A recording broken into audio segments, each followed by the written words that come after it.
एक छोटे से गांव में रामू नाम का गरीब लेकिन ईमानदार किसान रहता था। अपनी पत्नी, बेटे और बेटी के साथ एक छोटे से झोपड़े में रहता था।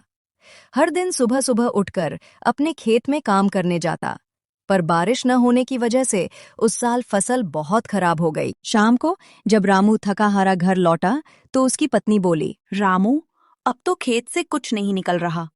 अगर ऐसे ही चलता रहा तो बच्चों का पेट कैसे भरोगे? कोई दूसरा काम सोचो। मुखिया जी बहुत भले आदमी हैं, उनसे कुछ पैसे उधार मांग लो, बाद में चुका देंगे। ठीक है, मैं गांव के मंदिर के सामने चाय की छोटी दुकान लगा लेता हूँ।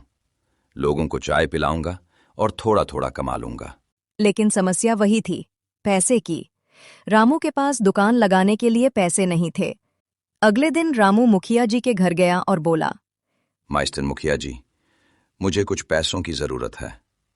मैं मंदिर के पास चाय की दुकान लगाना चाहता हूँ। मुखिया जी ने रामू की सच्चाई देखी और मुस्कुराते हुए कहा, रामू, मैं जानता हूं तू बहुत ईमानदार है। ये ले कुछ पैसे, लेकिन याद रखना, कभी झूठ मत बोलना और किसी को धोखा मत देना। रामू ने सिर झुकाकर कहा, जी मुखिया जी। फिर उसने मंदिर के पास एक छोटी सी चाय की दुकान खोली। शुरू में बहुत कम लोग आते थे, पर रामू हर ग्राहक से प्यार और सम्मान से बात करता।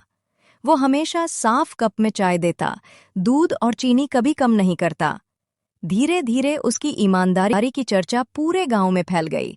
लोग कहते, रामू की चाय में तो सच्चाई का स्वाद है। एक दिन मुखिया जी खुद वहां आए। उन्होंने चाय पी और बोले, रामू, तेरी मेहनत रंग लाई। अब गांव के लोग तुझसे सीखें कि ईमानदारी से भी सफलता मिलती है।